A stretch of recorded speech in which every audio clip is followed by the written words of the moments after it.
Hey everybody, this is Andy, aka Love Retro BTW, across Twitter, Instagram, and Twitch. I do a podcast every Saturday called Cafe BTW, a morning gaming podcast, a retrospective look at the wonderful world of retro gaming, from interviews to guests. Join us every Saturday, like a Saturday morning cartoon, starting at 8 a.m., 11 a.m. Eastern. Also, if you're on Twitter, please join the brand new retro gaming community, a place to share, connect, and show your love for the retro gaming community. All the links are down below. And remember, enjoy the Gamers Week podcast.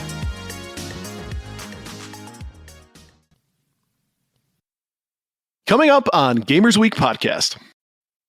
So you bought the DLC, you played that game, you platinumed it. God, is that a word? Platinumed. You platinumed it. Platinum, and now the word's lost all meaning.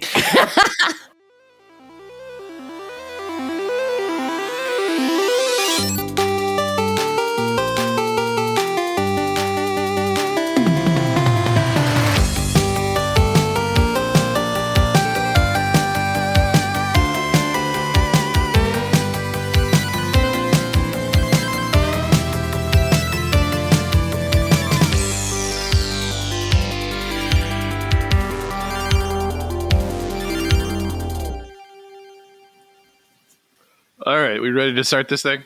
Let's do it. I think we are. Welcome to Gamers Week podcast. Like the name says, we analyze the worst, best, and weirdest headlines of the past week in the video game industry. This is episode 31. Today is Wednesday, July 20th, 2022. My name is Ryan, aka Retro Game Brews, aka Rye Bread, and I will be your host for this evening. And I have with me two very awesome folks. Starting off with the man who can produce a chemical at will that is officially banned in 47 countries and classified as a chemical weapon by the Geneva Convention, Donnie G. Donnie, how you doing today? I'm doing fine, no gas. However, I cannot produce this on demand. It's only after a few IPAs. So sort of on demand. It's just that that's sort of on demand, right? That's a choice, man. You just gotta feed me some IPAs, and then you'll experience death. We also have a woman who owes me dozens of dollars for sending her the trivia question of the week and has yet to pony up the dough. Oh, Blue Williams. Blue, how you doing? I don't know why I can't just message Tim directly and have to jump through all these hoops with you every week. But then you wouldn't have to interact with me, right? And that's bad. Just so we're on the same page. Yes, it is. All right, so why don't we jump into our reviews, reactions, and requests for the week. First up is Jorge Lopez. He says, listen to the podcast for the first time today. Good stuff. Thank you, Jorge. Dustin Aran said, great episode as far as the GameStop news. I was listening to another podcast this week, and someone else said that this could lead to a rise of local game stores, which are still around. A lot of them, though, use GameStop's systems/policies. And as far as Bayonetta news, I think the torture attacks are kind of like the interactive attacks in the Mortal Kombat games. Also, the statement about Nintendo trying to get more M-rated games kills the Nintendo only has kid games narrative that has been persisting since Super Nintendo. Well, I mean, if you look at the games that were on the Nintendo and Super Nintendo, absolutely. But now it's a new generation, new ideas, trying to stay hip and cool, and you got to have some M-rated games there. Take that, Howard Lincoln. I wonder if Nintendo would have had this reputation follow it if they hadn't done the sweat in Mortal Kombat back in the day. Or that Sega didn't push that narrative hard, that they were like the adult console. Mm-hmm. And lastly, from Retro Blast says, the worst games of all time? This isn't just one long episode about Superbad 64, right? It should have been. And now it's time for the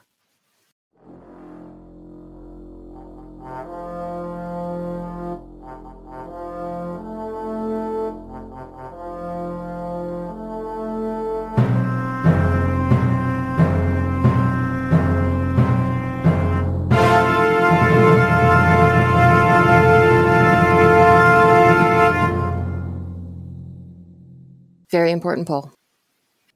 Oh, so anticlimactic. I know. Switching it up this week. I like it. Every Monday on Twitter, we post our VIP, that is our very important poll. And if you'd like to participate, follow us on Twitter at GamersWeekPC. So the question this week was, who is your favorite voice actor in gaming? In third place is Ashley Birch of Horizon Zero Dawn fame with 14.2% of the votes. Tim Kitzrow came in second from NBA Jam with 24.5%. And the winner was Nolan North from Uncharted with 36.1% of the vote. We also had 25.2% of people vote other. So let's look at some of the comments from the poll. At GamerMomYEG says, right now it's Yui Ishikawa, the B2 Japanese voice. There is a lot of amazing voice acting in Nier Automata. I also love the voices in Ghost of Tsushima, but it's been a while since I played it. At Black Mask 291081 says, Tara Strong is an amazing voice actor.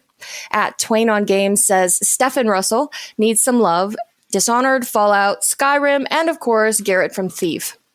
At Dilbert719 says, I could easily list dozens, but Wes Johnson has performed several of the most memorable characters I've ever experienced, including Lucian LeChance, Sheogorath, and Mr. Burke. He was the first name to come to mind, and with good reason.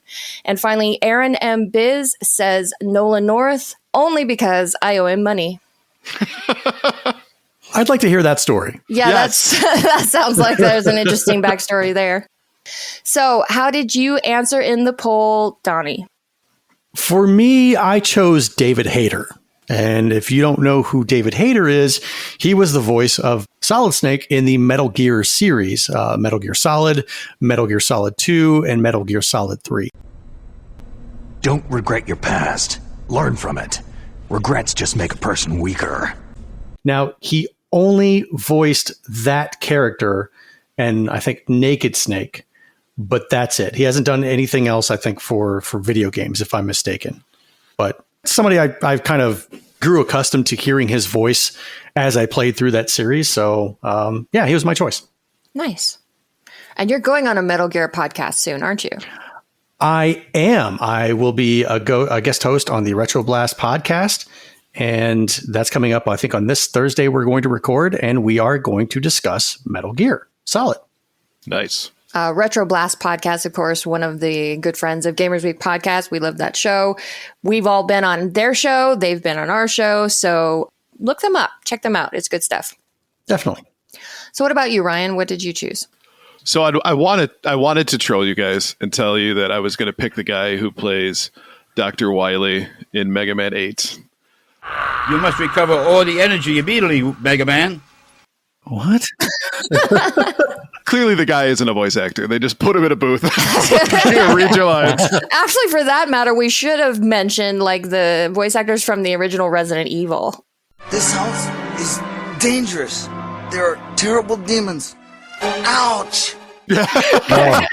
Jill, the master of unlocking. Right. But I'm going to go with John St. John on this one. As a kid, Duke Nukem was iconic. I'm not gonna fight you. I'm gonna kick your ass.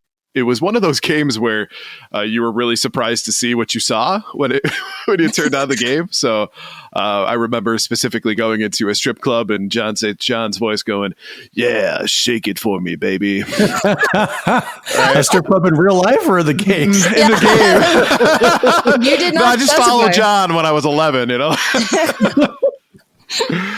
Then, of course, the very classic line of, like, I'm here to kick ass and chew bubble gum, but I'm all out of gum, and that to me was iconic. It sticks with the character. There are very few voice actors that you instantly associate with a particular character. He is definitely one of them. And that for me has stuck with me. It's a line that I've said as a joke between me and my brother when we were like going out to do something. It's like a fishing trip. You're like, "Oh, I came here to kick ass and chew bubble gum," and that has existed through ever since we played that game. So it's definitely something that has stuck with me. So thank you, John St. John, for that. And I'm all out of ass. What? Doesn't fit. Just roll with it. Blue, what about you? So I went with Melisanthe Mahut She played Cassandra in Assassin's Creed Odyssey. Tell me where my mother is, or I'll shove my spear so far down your throat, you'll be shitting iron at the gates of Hades. She doesn't have a lot of credits to her name. She had some bit parts in Assassin's Creed Origins. She had a role in Immortals Phoenix Rising. She's done some bit parts in movie and TV. So if you were looking at this question of like, who should you pick based on an enormous body of work? You could go with somebody like a Tara Strong, who's been amazing in a gajillion different things. But we're talking about favorites. And over the 220 hours that I spent in Assassin's Creed Odyssey, I absolutely fell in love with her voice. It was such an amazing performance. She has to be tough and funny, but also vulnerable and heartbreaking at points. She even has to be evil if you choose to play as Alexios, which if you're the 2/3 of people who did that, you did it wrong. I'm just going to say. Gatekeeping. Yeah, sorry. She's the canonical protagonist. Just saying. So I definitely had to go with Milisanthi Mahid, and I hope to see her in some more games soon. Awesome. Good choice. 200s, how many hours? 220. Wow. But I got the platinum. Was it worth it? Yes. Aside from the DLC, don't bother with the DLC. But the main game was 100% worth it. All right, so why don't we go ahead and shout out our patrons for the week? We couldn't do what we do without the help of our gorgeous patrons. Here are the generous folks supporting Gamers Week on Patreon. Let me crack this open real quick. Frank Grande, J&L. Sorry. You want to try that again? Just snuck up on me. Frank Grande, J&L Game, Love Retro BTW, Steven Sand, Ramboski, Terry Kinnair, Ducks in Disguise, Jim and Colleen, Games with Coffee, Davey PGH, the Red Ox PDX family, including Shannon and Luke, Zach Huge Thanks, Random Retro Dude, Princess Kitty Mew Mew, Rai's Secret Best Friend, Mega Retro Man, Gamatroid, Emo-esque, Bill Tucker, Rybread's #1 fan, Fruitcake's #1 stan, The Wizard of Zardoz, Clayman71, Great Siaman 81, BNT Zillaguy, Geek With That, Crunchy Kong, and Sheriff Snacks.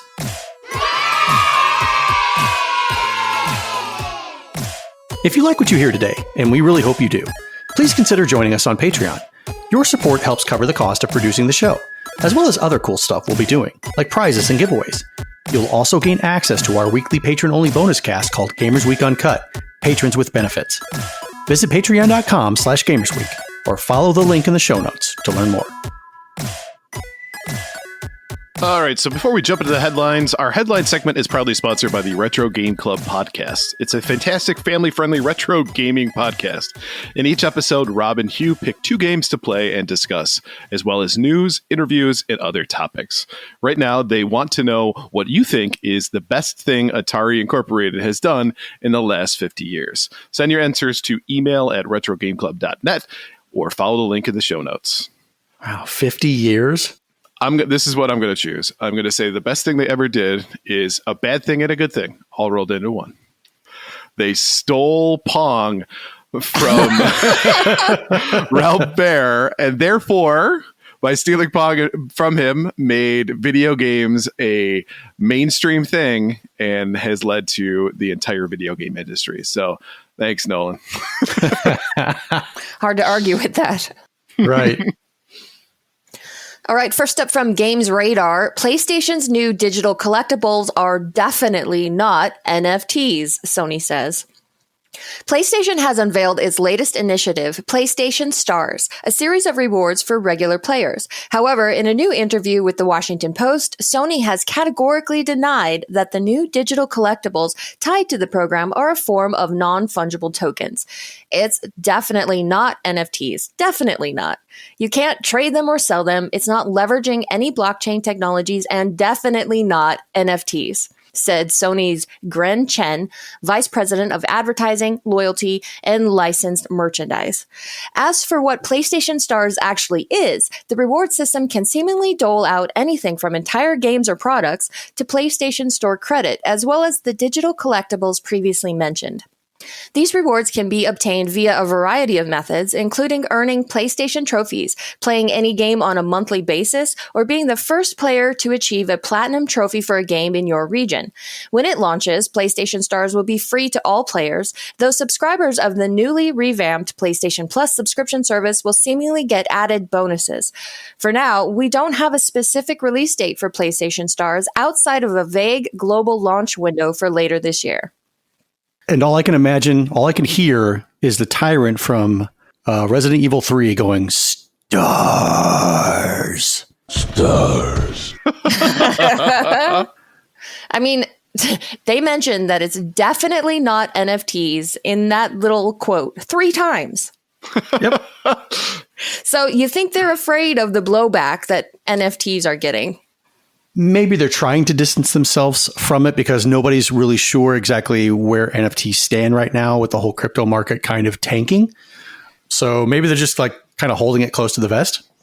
Maybe. I kind of think that they are trying to make sure that everybody understands they want nothing to do with NFTs, at least in this capacity, because there's been such bad press specifically from gamers about games that have NFTs in them.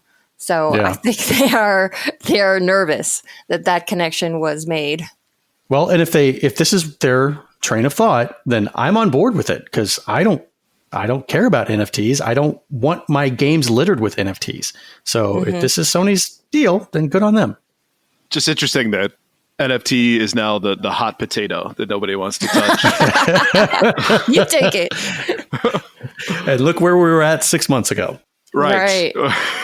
The future of gaming. Yeah. But this PlayStation Stars, it kind of reminds me of the rewards that you can get on Nintendo Switch Online, where they have different challenges, and then I guess you earn little badges. I've never done it because, I don't know, it seems like a pain. But I guess if playing through the games is not enough for you, if you want additional challenges, you can have little digital collectibles to show off to your friends. Which you can't sell. But you can sell or trade. Right. So it's like that little trophy or that little medal you got as a kid playing soccer or baseball. Look at me. Look at my trophy. See my first place trophy? Great. What can you do with it? Nothing. I mean, you could trade it or sell it if you found a buyer. You're not wrong. You're not wrong there. I'm a participation trophy collector. I want all your participation trophies. I mean, how many billion people in the world? There's got to be at least one who collects something as weird as participation trophies. That's true. I will say there's a cool flex that you can get out of this, though, being the first person to platinum in your region. That's kind of cool. That would be cool. I don't know what you do with it other than just go online and be like, hey, look what I did. Put in your bio and then go out to a bunch of different shows and be like, do you want me on? I don't know if you know this, but kind of a big deal. $50 for an autograph. Set up a Cameo account. I was the first to platinum this game. What do you mean you don't want me on Regis and Kathy Lee? Come on. I do like the thought of rewarding gamers for their time. You know, with the way we are in the industry now, with game companies just wanting your money hand over fist. You know, they're not just satisfied whenever you buy the game. It's the DLCs, it's the skins, it's all these microtransactions that they're trying to fleece all this money out from you. So why not give something back to the gamers? I like this move by Sony, rewarding me with, you know, like it says, products to entire games or PlayStation Store credit. So if I put so much time into a game and that earns me, I don't know, 10 cents an hour, 5 cents an hour or something like that, to where I can continue to play this game and build up to where I can now spend this money on another game. I like that idea. That's verging on play to earn territory, though. Mm-hmm. Yeah, it is. It is. I guess if it's a game you were going to play anyway, may as well. But I'm not a fan of that model in general. Fair enough. Yeah, I think this is trying to convince you to purchase more games in order to get more stuff, which, sure, that's a good business model, I guess. I guess, if it works. I guess. It just for me personally, this does not entice me whatsoever. I'm not the person that needs to platinum every game. I don't. Me neither. I don't want to be the guy who collects all of these badges and stuff. Yeah. I'm very casual with games, so this does not entice me whatsoever. It would have to be a damn good reward to convince me to spend $70 on a new game that I wasn't planning on getting otherwise. Right. Well, and I'm not talking about that. I'm not talking about spending money on a game that you never intended to play. I'm talking about a game that you do want to play. And just like you talked about a little while ago with playing 200 something hours into Assassin's Creed Odyssey. So you bought the DLC, you played that game, you platinumed it. God, is that Platinumed it. Platinumed it. You platinumed it. Platinum, and now the word's lost all meaning. So you got the highest achievement, let's just say. And what do you get for your time? That's 200 and something plus hours spent that you get no return on that investment. And what Sony's talking about doing is maybe giving you a little bit back for you enjoying that game and putting so much time into it. I mean, I would argue that it's not that you're not getting anything back, though. Absolutely. You're getting the enjoyment of the experience. Right. I 100% agree. Even though it's not for me, not everything is going to have to be for me. I recognize that. Sony's not just messaging me and going, "Hey, Ryan, what do you think about this idea? Is it going to fit for you?" They're not texting you? Yeah, they just won't leave me alone, man. So I think as a gaming community, we also need to be able to recognize that not everything that everybody does is the right thing for you. Right. Yeah. I mean, as long as it's free and it's not NFTs, sure, why not? Now you're speaking my language.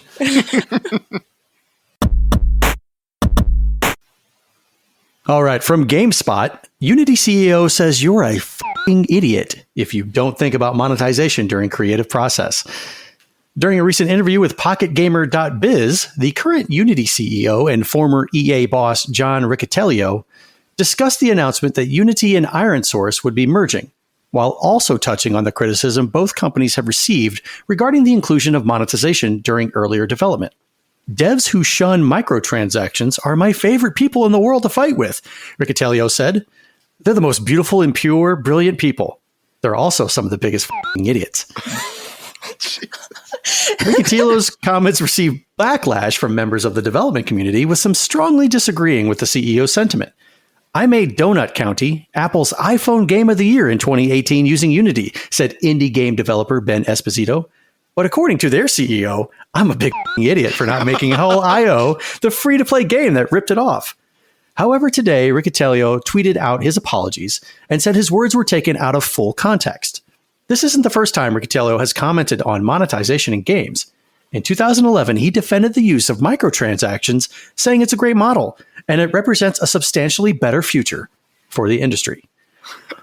How do you take out of context? Right? There are some of the biggest idiots. So many bleeps. So many. Yep. It was like the conversation 20 minutes before that would be like, "Hey, I'm about to make a statement that is not true," and just totally disregard and then say it. That's the only scenario where I would go, "Oh, okay." Right. Yeah. What I'm going to do is I am the CEO of Unity and I was bigwig in EA. So I am familiar with how PR works and I have done many, many interviews in my life. But what I'm going to do is I'm going to say an inflammatory statement that the journalist will take out of context if they can, because it's great for news. So I'm just going to softball this over to them and then later try to clean it up because it wasn't really what I meant. I mean, I'm sorry. I think he's the f***ing idiot. Exactly. And this is coming from the former EA boss. EA, who is known for microtransactions and monetizing games and all that crap. Yeah, this is kind of along those same lines as I recognize that some people play to have fun. Where Riccitiello is saying, I realize that some people make games just so they'll be fun. I get what he's saying in a way, because what he's saying is you're kind of leaving money on the table. Then say that. Right, exactly. I understand where he's coming from, but delivery, man, delivery. Right. Yeah. Say it with a bit more tact. But to give him at least a little bit of credit, I guess it makes sense that if there is any chance at all in the future that your game could be monetized, you may as well think about it in the design process so that it fits seamlessly within your game. But to say that microtransactions represent a substantially better future for the industry. Well, he's right, for the industry, not for the players, though. But what's bad for the players is bad for the industry. Logically, that makes sense. But there just seems to be continuous, I don't know, shitting on players for the benefit of each company. And they seem to be doing fine. And players still come back. All right. Because, hey, it's their games. So what else am I going to do? The jilted lover.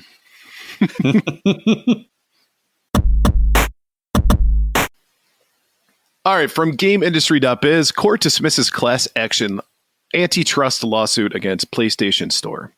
Sony Interactive Entertainment's motion to dismiss an antitrust class action over allegations of making the PlayStation Store a monopoly has been granted.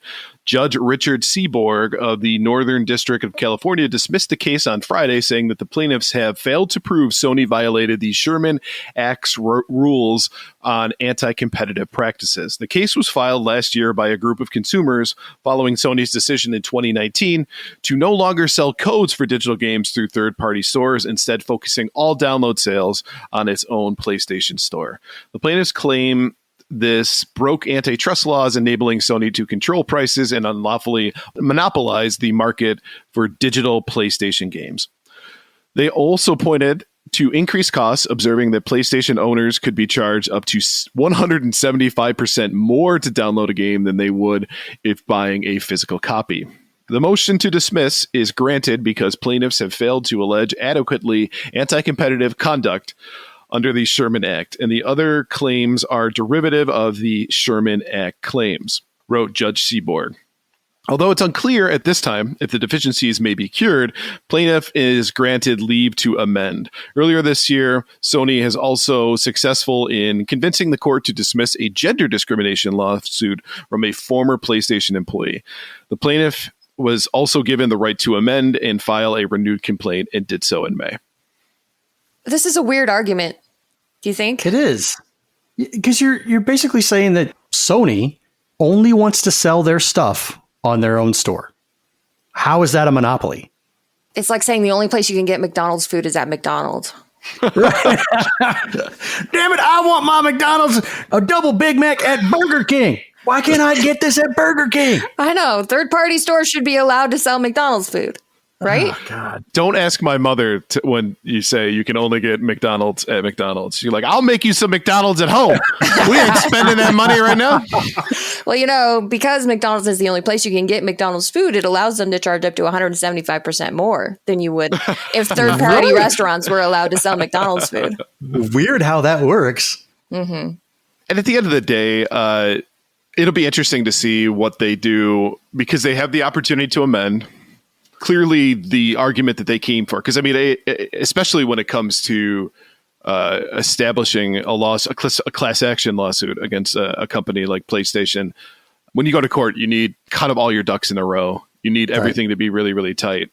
And it sounds like that's probably the case as to why this didn't continue and received a dismissal rather.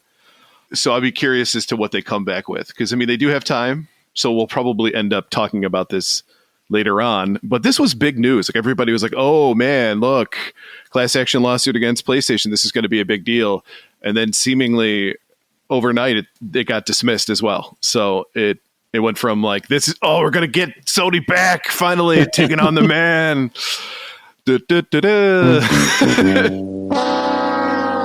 Yeah. Fail. Because it was only a week ago I was seeing stuff on TikTok about this, and people getting excited at the idea that Sony was going to be sued for antitrust stuff, and then didn't hear a peep after after it got dismissed. Where you at, bruh? Where you at? All right, next up from VGC, Doom designer John Romero has announced he's making a new FPS. Doom, Quake, and Wolfenstein 3D designer John Romero has revealed that his next game will be a first-person shooter built with Unreal Engine 5. It's a new dawn for Romero Games, the studio said on Tuesday. Our team is expanding, and we're looking for talented people for all positions and at all experience levels, particularly those with Unreal Engine 5 experience. While Romero Games is based in Galway, Ireland, its careers website states that it supports on-site, remote, and hybrid work models. The studio, which was established by id Software co-founder Romero and his wife Brenda in 2015, is currently advertising 9 vacancies across coding, design, and art roles. According to its website, Romero Games' team has held significant leadership roles on franchises, including the Far Cry, Watch Dogs, Forza, Sniper Elite, The Division, and Crysis franchises, among others. Romero Games' most recent release was mobster game Empire of Sin, which was published by Paradox Interactive in December 2020. All right, so I'm updating my resume because he said specifically at all experience levels. Right. No experience is technically an experience level. What do you think, Donnie? Are you going to apply? Are John and I going to be best friends? Are we going to go have a coffee together and laugh and live and love and all this stuff? I mean, because if so, then maybe. John and Donnie skipping down the roads of Galway, Ireland. Hand in hand. In the background, it's people, let me tell you about my best friend. Ooh, you're my best friend. But Donnie, you have a better chance at being John Romero's best friend by doing this. That's all I'm going to say. That's true. That's true. I haven't really done anything artistic with like 3D modeling or ZBrush or anything like that, probably in about a good 10 years. So the last time, I can't even remember which Unreal Engine I used to create like video game levels and stuff. So I'm a little rusty. However, I think it's just like riding a bike. And with the way the advancements have come with level design, character design, environment, and object design, I think it would be probably easier, knowing what I know, to get into this industry if I dipped my foot in the pool right now. But as far as the new game, what would you guys like to see from a new Romero FPS game? I don't know. Maybe... The spectrum is too broad to state something like this. I could tell you what I wouldn't want. What's that? I wouldn't want another battle royale game. Right. That's actually what I was going to say is, from the outside, John Romero, of course, was extremely foundational. His titles were extremely foundational in establishing the modern FPS games that we know today. But from the outside, it seems like the genre has been really stagnant lately. You've got Call of Duty and you've got your various battle royales, and it seems to be all about multiplayer online stuff. So something different, anything different. Well, the single player experience is dead, right? Well, that's what we keep being told. Right. But I don't think so. I think right now the battle royales are being shoved down our throats ad nauseum to a point where this play this game with other people, play this game with friends is going to slow down. And now the single player experience is going to make a comeback to where people just want to experience the game by themselves in their own environment and not have to worry about somebody teabagging them or calling their mother a you-know-what. It's just let me experience the game how I want to experience it. Completely agree. Thank you, Podcast Daddy. What? Why? Cut that from the... Well, no. I will have a recording of it and I'll make it a sound on my Twitch channel. Speaking of having sound bites taken out of context. He was serious though. Was he? He believes it. Not believes even it in his heart. La la la la what? I really don't know what kind of game to expect because his last game, like it said, was as a mobster game, Empire of Sin. And I just looked at that game and I don't think it's anything I would be interested in playing.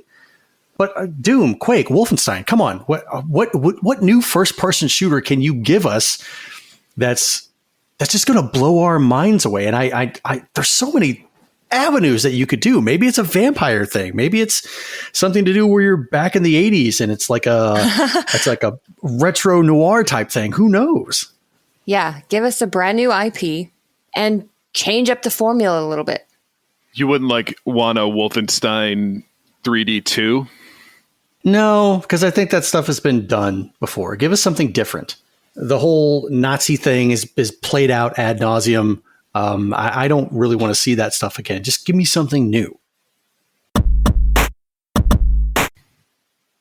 All right, let's take a look at our top 3 new releases for the week.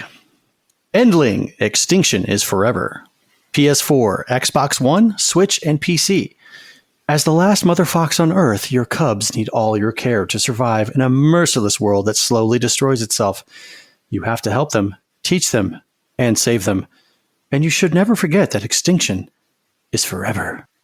I'm going to use mother foxer as a replacement for the other word. I think that's fantastic. Oh, mother foxer! I'm a mother foxer. You're a mother foxer. We should fox. Never mind. Fox each other's fathers.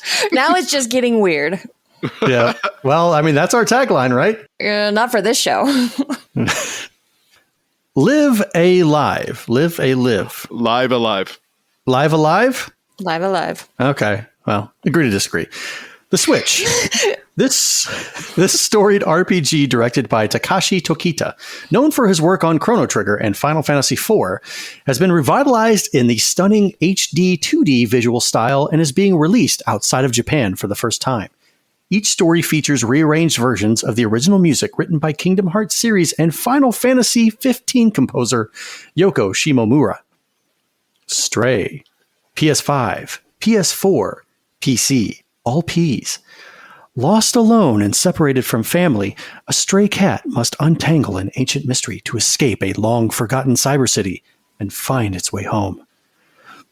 Based on the descriptions from this week, Blue, what's your choice? So, a funny interaction, I guess, with Endling Extinction is Forever. I saw somebody online tweeted the trailer for this game. And honestly, it looks like the scariest, most stressful game that I've ever seen in my entire life. Because you have the 3 baby foxes that you're supposed to take care of. And if one of them dies, it's dead. You don't get it back.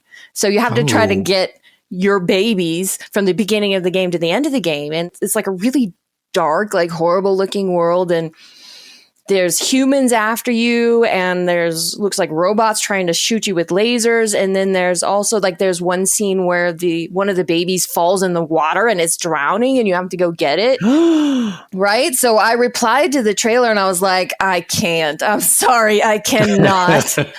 That would be so stressful trying not to have the baby foxes die. And the developer, Hero Beat Studios, actually replied to me and they're like, you can do it. You can play the game. And I was like, I'm sorry. I just can't. I can't. I know you put a lot of heart into this game, but I cannot handle little baby foxes dying. I just can't do it. Stray, I already have, because if you subscribe to the top 2 tiers of the new PlayStation Plus, then you get it for free, which is awesome. So I have it downloaded. Haven't played it yet, but I did watch Ducks in Disguise stream it a little bit last night, and it looks pretty fun. I'm not sure about the plot of the game, but it looks amusing enough as you can walk around the city and do cat things, knock stuff off of shelves. There's a keyboard that you can walk on and mess up what's on the screen, or you can destroy furniture. So be an asshole. You can be a cat. It's like the cat version of Untitled Goose Game. Right. So I don't know beyond the surface level amusing cat stuff, but I have not heard a single bad thing about this game online. It seems like everybody really loves it. So I'm looking forward to playing that. But Live Alive, they had me at Yoko Shimomura. Uh-oh. I love her. She is my favorite video game composer. So I have the demo downloaded for Switch already. There's a free demo. So if you're not sure about the game, you can try that. But this one I definitely want to buy at some point. Cool. Ryan, what about you? I'm actually the same mind as Blue, except for the Endling thing that now has given me a lot of anxiety. So thank you for that. No, we are the same. That's what I'm saying. This is Anxiety the game. I'm not playing that. But I also got a chance to watch Stray last night with Ducks in Disguise, and it looks a lot more fun than I was expecting. And my guess, and I'm going to throw this out here, is that it probably gets Game of the Year. Based off of the reception that it's had so far. You think it would beat out Elden Ring? Remember, it's not gamers voting on it. It's journalists, and journalists are freaking in love with Elden Ring. That's a good point. Or Shredder's Revenge. Well, maybe it will get like the Gamer's Choice Award or something. Something, okay. Yeah. But there's no way it gets Game of the Year. Or the Best Kiss Award. Who knows? What? It's a throwback to like the MTV Best Kiss or whatever. With a cat game? No, I'm just being silly. But Live Alive, I've been interested in for a long time, so I am all in for this. I didn't know there was a demo, so that's what I'm going to do after we're done here. Mm-hmm. Ooh. But Live Alive was a RPG that was developed in Japan, if I remember right, back in the day, was never released in the US. So not only are you getting a cool game made by some amazing people, but it's also a chance to experience something that, as a North American gamer, I didn't get to back in the day. So that's definitely exciting. Mm-hmm. And you always remember your first time. With video games. Right, of course. Sure. What else would you mean? So I'm reading some of the reviews for Endling, and one tagline says, "Players will suffer. Heartbreaking video game soars." That's what I'm saying. I don't know if I could do that, if I could go through that kind of suffering, that loss of losing a little baby fox and not being able to get it back, because it would constantly be on my mind. And that, I don't know, that might rearrange my psyche. So you're just sitting in your bed, like sobbing, and your wife comes in and like, what is wrong? Like, I lost the fox. But your real children are downstairs. Yeah, but the fox. It looks good. It looks like a good game. I don't know if I could take on that kind of heartbreak. Live Alive, I've never heard of it. So it's an RPG, and getting involved in an RPG, like, you have to gear yourself up, at least for me, gearing myself up knowing that I'm going to spend a lot of time investing in a game, which is automatic for RPGs. So I can't say I'm excited for this one, but if there's a demo, I can take a look at it and see if I like it. Stray, I've been hearing good things about it. Unfortunately, I wasn't able to catch Dux's stream last night, but I've been hearing good things. I'd have to sit down and play this game for myself, but I'd say Stray is probably the one I'm looking forward to most. All right, so before we jump into our main topic, we have a few announcements.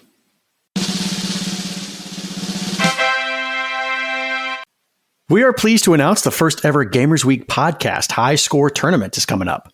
This will be a 5-game tournament, and all games will be MAME arcade games. The winners of each week will get a spot in the finals, and the overall winner will receive a very valuable trophy. Wink. The first game will be announced on the podcast on Friday, July 29th, and you'll have until Tuesday, August 2nd to submit your score. For a full set of rules, check out the pin tweet on my Twitter account. That's Donnie G Retro on Twitter. Or follow the link in the show notes.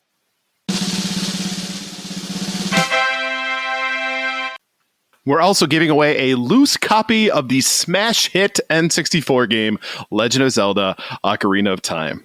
To enter, look for @RetroGameBrews pin tweet on Friday morning and comment with a picture or screenshot of you listening to episode 31. Entries will be accepted from Friday, July 22nd to Tuesday, July 26th. You're already listening to the episode, so you might as well enter before you forget. All right, so why don't we jump into our main topic for this evening? From the Washington Post, the biggest competition for PlayStation Plus isn't Xbox Game Pass, it's time. The top tier of Sony PlayStation's Plus subscription service features a total of 700 plus entries spanning all the way back to the original catalog of the first PlayStation. Players opting for the premium tier can jump into Marvel's Spider-Man, Miles Morales, then bop over to some sparring in Tekken 2, rekindle the campy nostalgia of the original Resident Evil, and then settle in to stream Assassin's Creed Valhalla. It's a true smorgasbord of hits, both past and present. Then bop. Sorry. What? Why? I love you, Donnie. There are descriptions in your life.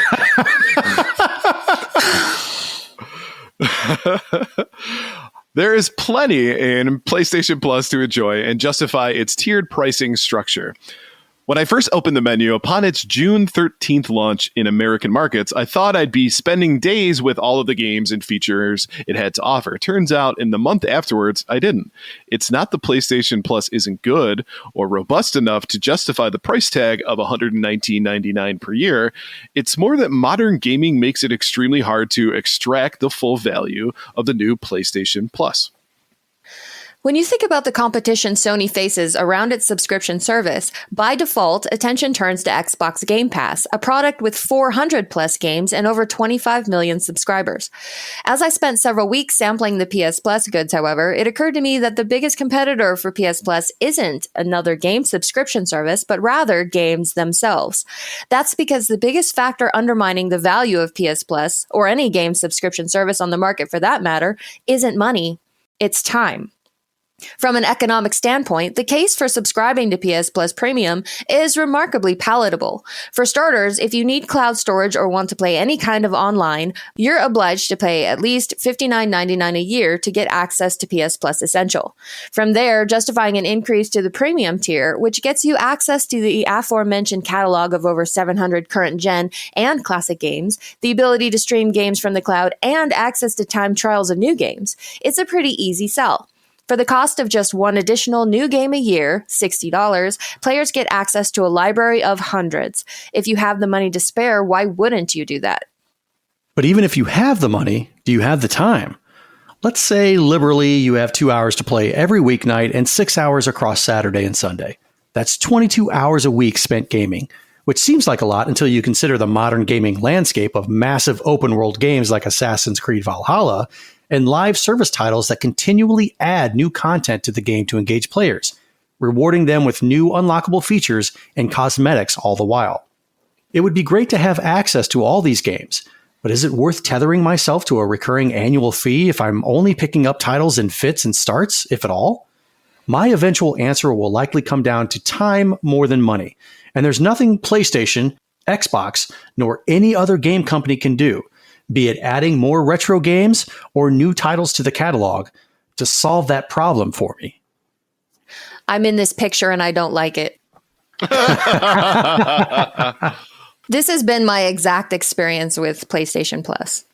I start scrolling through the catalog and the amount of games you have to scroll through to find something that you want, it's pretty overwhelming. There's a ton of stuff on there, and most of it is stuff I'm not interested in anyway, but there's a lot of indies on there that I would really like to check out at some point. But definitely it's one of those cases where I spend more time browsing the catalog than actually playing anything. That's kind of my experience with Netflix, right? If I go to watch a movie or something and I'm like, oh, okay, so it's got the 80s movies, it's got the 90s movies, it's got the thrillers, it's got the comedies, it's got the horror movies. And I'm like, there's just so much variety here that I don't know what to choose because I see this one movie that I really want to view. I see another movie. It's like, oh, that could be fun. Oh, I remember this movie, or this one's a new one. The variety is too much. It's kind of overwhelming.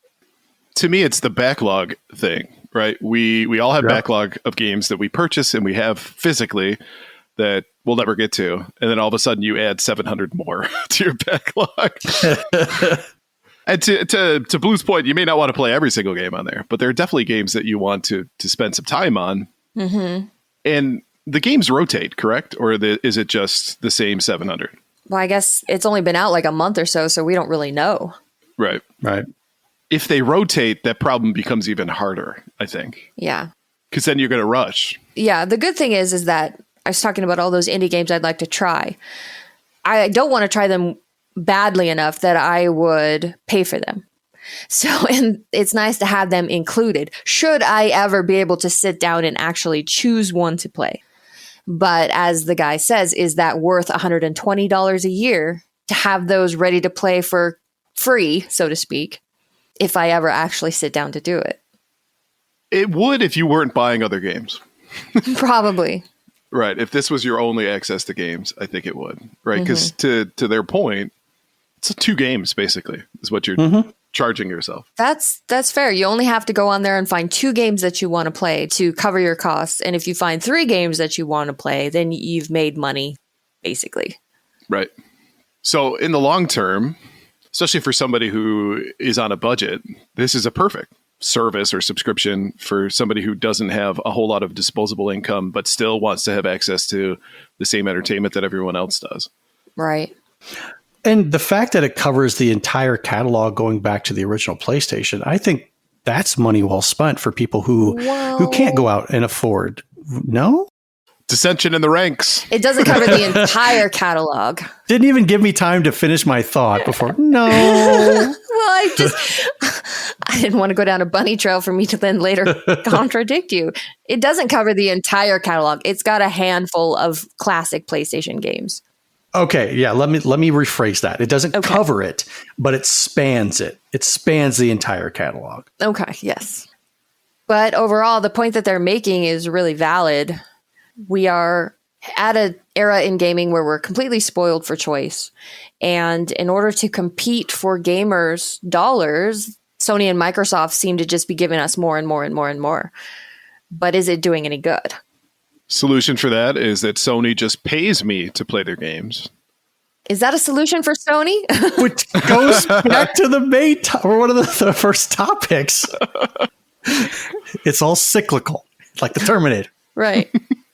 Because if I didn't have this like job thing, I could play video games all day long. And think about if you didn't have a job, you could be the person that's platinuming this particular game. You'd be the first person to do it and get rewarded for it. No, that was platinumed. No, platinum. Platinuming is a different. That's just platinuming rolls off the tongue. Platinumed does not. Okay. Platinumed. I love that platinum is now a verb. Right.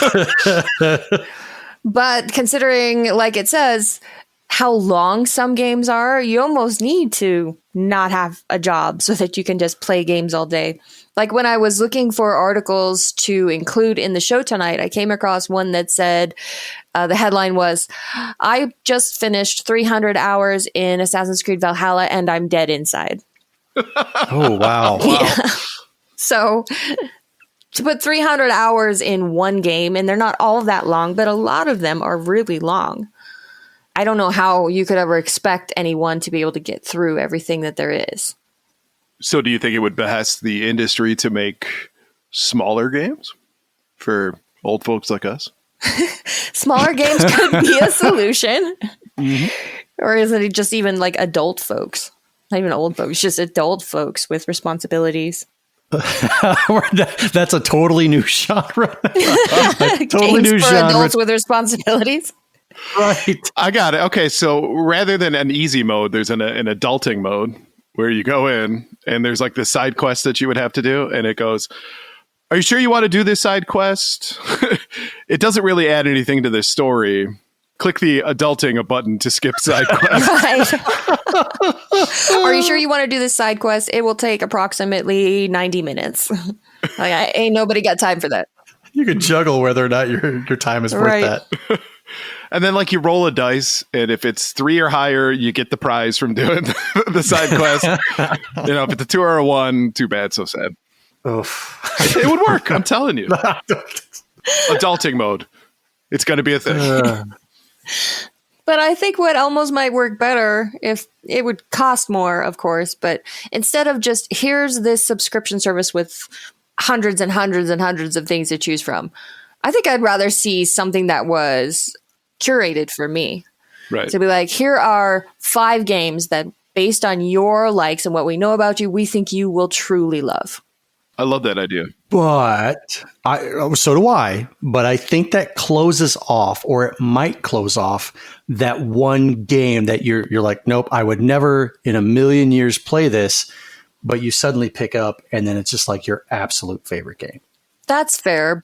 It might be few and far between. I mean, because I'm the same way with movies, where something I'm like, yeah, I probably would never watch this, but then I just give it a chance, and I'm like, whoa, what have I missed out on? So if it gears towards your specific tastes and likes, I get that. I like it, but I think it does kind of close off newer avenues for you. Well, and I think if you made that choice, right, you could either have the entire library to your behest, or you could go ahead and choose the curated route. I mean, you think about it, a lot of companies do that already with their products. So there are a lot of like wine subscriptions that will ask you, what's your favorite flavors? Do you like dark chocolate, or are you a milk chocolate person? Do you like this? Do you like this? And maybe that's it, is that you answer some questions. Like, are you a turn-based RPG person? Yes, yes, yes, yes, yes, yes, yes, yes, yes. Sir, there's only one yes. How many yeses for turn-based? A million times, yes. 69, giggity. Well, in a way, by doing that, it might recommend games that you normally wouldn't play that have the elements that you like in it, though. Yeah. Okay. Let's amend the pitch. Let's say 5 games we think you'll truly love, and 1 out of left field that you might like. I like that. Yeah. It's going to set me up with like SpongeBob Kart. Oh. No, it would probably set me up with SpongeBob Kart because I love Mario Kart. We see that you like racing games. No, I like Mario Kart. So, yeah, Sony and Microsoft, we figured it out. Call us. We do take commissions. We do. Why aren't we on retainer? I mean, we're giving people some golden ideas from the amusement park for Nintendo over in Japan to what we just talked about. Man. Instead of Gamers Week podcast, we'll call ourselves the Genius Week podcast.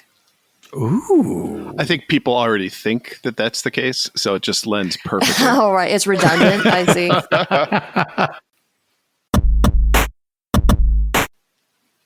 All right. Before we move on, let's take a quick break to talk about our sponsor. This segment is proudly sponsored by the Elitist Podcast. It's a show where 3 friends and occasional guests play games about video games, including trivia, game show games, and more. Here's this week's trivia question. Steelbooks, ornately decorated cardboard boxes, hard-shell plastic, a nice email with a redemption code. We've come a long way in game packaging, especially considering a game like Mystery House, the first graphical adventure game from what would become Sierra Online. Can you guess how the first run of the game was packaged? Tune into the Elitist Podcast this Wednesday to hear the answer. You can find the Elitist on your favorite podcast platform, and we'll also have the links in the show notes. Definitely check out this episode to find out what the answer is, because it's funny to me. Okay. I've never heard of this game. I haven't either. But I'm going to go ahead and go out on a limb and say that it was actually probably in a house, like a model house. That's how it was. That was my first guess as well. I said dollhouse when Tim sent this to me. And his response was, that would have been freaking cool. Okay, so we're wrong. Yeah. I thought you guys were big Sierra fans and you haven't heard of this. Technically, this is not a Sierra game. Oh, yeah. So. Or technically it is. So is every game from Silicon and Synapse a Blizzard game? Is it? No. It's just eventually Blizzard. Yeah, he's got a point. Agree to disagree. Fair enough. Boom shakalaka! Hey everybody, it's me, Tim Kitzrow, the voice behind Arcade Classics, NBA Jam, and NFL Blitz, and many, many more. Join me at the Southern Fried Gaming Expo in Atlanta, Georgia, July 15th through the 17th, and play hundreds of arcades, pinball machines, tabletop games, and more. The weekend's not just heating up, it's going to be on fire. Check out GameATL.com, and I hope to see you there. Boom shakalaka! All right, so rather than Gaming History 101 this week or Retro Rewind, Donnie and I wanted to get a chance to talk about our experience at the Southern Fried Gaming Expo. Those who may not know, last weekend, me and Donnie got an opportunity to attend the Southern Fried Gaming Expo. We attended both Friday and Saturday, and I think we had a pretty good time. What do you think, Donnie? I had an absolute blast. With the size of the overall expo, I did expect it to be bigger. I was getting ready to say giggity, and I got my words mixed up. I mean, the giggity is now coming out at the same time as the innuendo. I did expect it to be bigger, giggity. But aside from that, I had a great time. I had a great time hanging out with you, with Crunchy, with Logan, attending some panels, walking around the floor, attempting to get some high scores on a couple of different cabinets, which I was unable to do, and picking up a few things from the convention. For sure. So let's kind of walk through the Friday experience. And I think, our expectation was that there was going to be like a big vendor hall like there is at PRGE or, Midwest Gaming Classic and a few others. You walk into the vendor hall and it starts off with vendors and the outside of it is arcade games. And as you kind of work your way back, it turns into more arcade games and then eventually pinball games. Because Southern Fried Gaming Expo was focused on not just video games, but also tabletop and pinball. Now, being that all of that stuff was packed into one convention hall, though, made it so that there were 3 vendors on Friday, 3 or 4 video game vendors? Yeah, just 3. I mean, realistically 3. And you had other vendors that were selling other things like stickers and the foam swords and masks and whatnot. But 3 retro game vendors to choose from. I did buy Cool World for the Super Nintendo with the box, the game, the insert, and everything, missing the manual for about $45. Nice. So after we checked out the vendor hall, played some video games, we actually ended up seeing that there was a trivia contest going on, which I was a little nervous on because I really wanted to represent for the fact that we were both of us were wearing Gamers Week podcast merch to this. Right. Yeah, don't shame the podcast. Exactly. And the prizes he had up front were a bunch of bags of popcorn that were like cookie flavored and a thing for a free pie from a local pie restaurant, as well as like Pez dispensers that were Star Wars video game related. So categories come up, and I think what was the first one? Just the 80s, Donnie? Yep. And we did pretty well with that one. I was pleased. So I was like, all right, off to a good start. We're doing good. Next one comes up is pinball. And it's like, oh. I think we got one question right in that entire category. Right. And we even got one wrong that we thought we were going to get right. And it was something along the lines of, what Japanese company made a pinball with whose mascot is blue? And we're like, that's got to be Sonic, right? Right. So Sega. we yell out Sega, and there's like, nope, it's Capcom. And I was looking at Donnie like, is that really the mascot of Capcom? Is it definitely Mega Man? Because they've got a lot of mascots for Capcom. But all right, fine. The guy said it though. That's the official mascot of Capcom. You didn't want to actually him. Yeah. Kind of did on one of the other questions.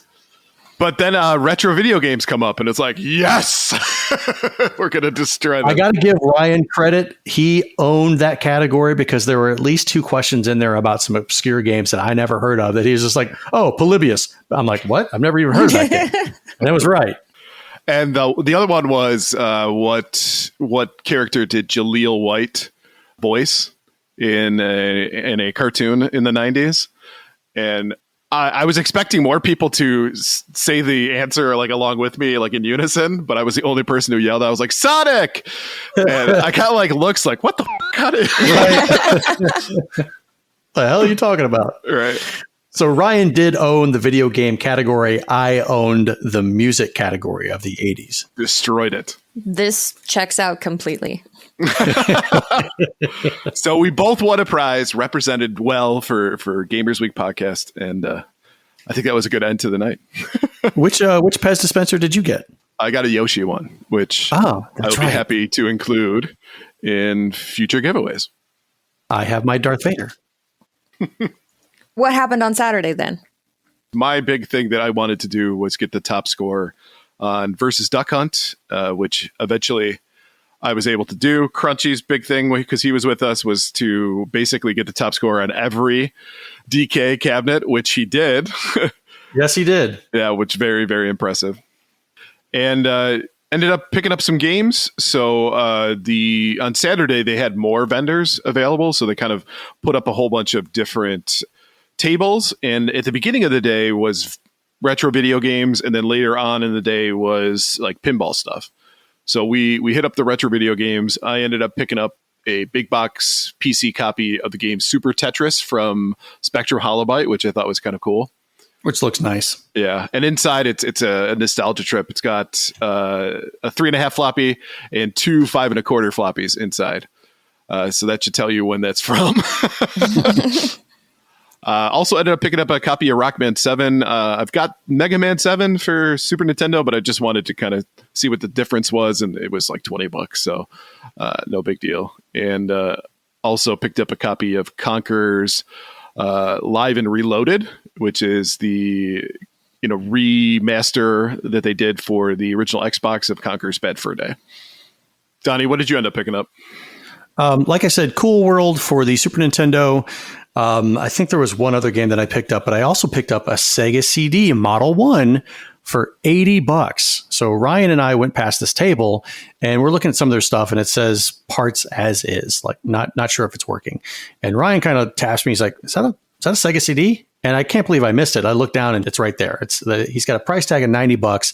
It says take $5 off. Ryan asked him if he could do 70. The guy's like, I'll do 80.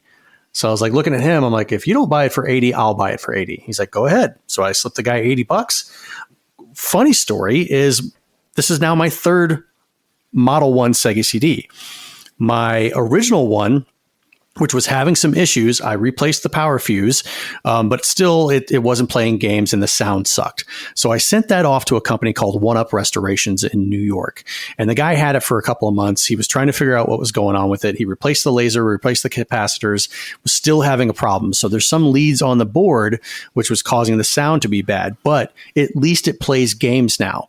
Well, I'm in the vendor hall and I see that table. I'm like, One Up Restorations. That sounds familiar. Let me go talk to this guy. Well, sure enough, it's the same guy. I'm like, hey, you've had my Sega CD for a little bit. You just sent it back to me. Is your name Don? Yes, it is. Hey, and we talked for a little bit. And after I bought this Sega CD, I went back over to him. I was like, hey, I just bought this. He's like, oh, yeah, I actually saw that. I was like, do you have a way to test it? He did have a Sega Genesis. He did not have a power supply for that specific Sega CD. So he's like, well, I've got your information, so I'll take this and I'll see what's going on with it and I'll let you know. I'm like, okay, great. So it could work. It maybe needs some slight repair. It may need a complete overhaul, but this will be my third Sega CD Model 1 that I'll own. Blue, can you bet the soundbite from Bill Burr what it's? I will buy another one. I will buy another one. I'll buy 5 and smash 4 if I want to.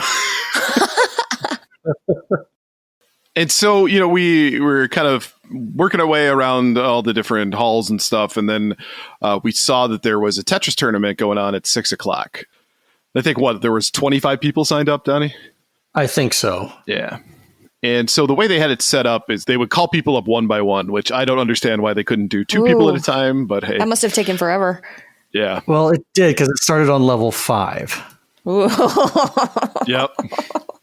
So it started at 6 and it got over at 6 in the morning. I was thinking 8 and 8:30, 9 o'clock is what I think it ended up. But Donnie, you were probably 10th person in. I don't even think that. I think I was maybe along the lines of like 17th or something because it was brutal just waiting for all those people to get finished. Yep. And it was funny that there were certain guys that would stand up there with like a bit of a swagger. And then, push came to shove when it was getting faster. You could see the sweat beads pouring down their face. Right. But Donnie steps up there and puts in a score of 226,000, which the previous high score for that, I think, was 170 prior to it was going 170. up. Yeah. And so it's time to just sit and wait to see how everyone else does. And so one guy stands up there and he's doing pretty well at front. So we're like, okay, the guy's got some skill. He's doing okay. he's not going necessarily for Tetrises all the time. He's doing a lot of burning of, like three rows, 2 rows, that kind of thing. But he is getting just eyepiece after eyepiece after eyepiece, man. Because he's at what, like that point, 200,000. So we're all starting to like sweat, go, ooh, this isn't looking good. Level 19 hits and it's like, boom, game over. It just got twice as fast as it normally does. And he tops out at like 202. We're like, oh, thank God. But you ended up talking to the guy, didn't you? Yeah, and he was asking me why I was doing something one way versus the other way and stuff. And he's like, "Oh yeah, if you know that if you get close to the right side, it actually, if you press this button, it flips to that side. And if you're on the left side, it does the same thing." I'm like, "Yeah, I know. I play Tetris. I beat you, dude. So I know the secrets." But he's telling me he hasn't played since college, and this was just all muscle memory. So it's he's like, "Oh, it's fun." It was very nice speaking to him. It was just two people who had a love of a game talking about it. Nice. And so finally get down to the end. Donnie's the winner. I dare him to yell something once he wins. Puts on the lovely first place medal and yells, "What? Hack the planet!" So I did it for you, Gamers Week podcast. I yelled out, "Hack the planet." I mean, you could have yelled out something for Gamers Week podcast, but instead you yelled out, "Hack the planet." Son of a... He was wearing a Gamers Week shirt. That was enough. More. You never yell out the podcast of the shirt that you're wearing. Don't be that guy.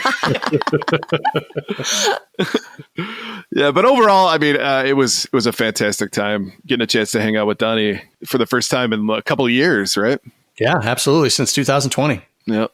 So definitely would love to do it again. Maybe, hopefully, it'll be a little bit bigger next year. Okay. But nice. I'll be looking for more cons to go to. So this has put me on the itch to get to more cons, I think. As well it should. All right. So thank you all for listening to episode 31 of the Gamers Week podcast. A big thank you to the Retro Game Club podcast, the Elitist podcast, and Love Retro BTW for sponsoring this episode. Don't forget to check out their links in the show notes.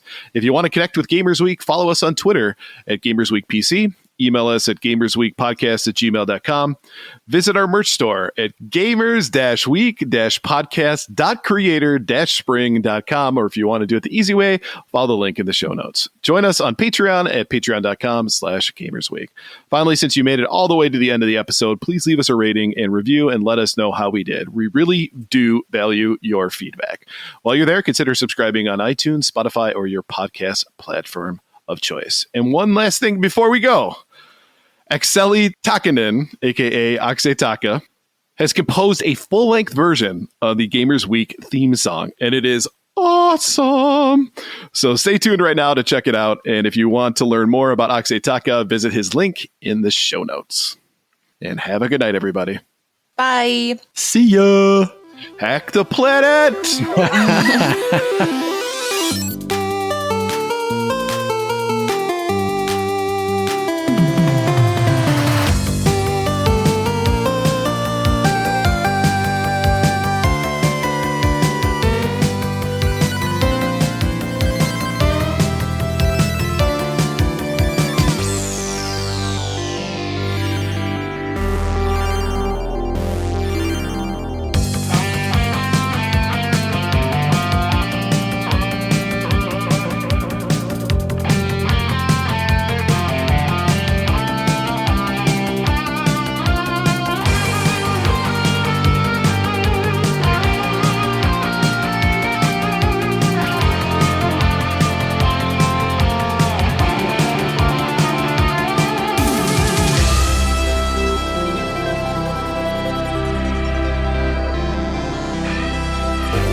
Ouch!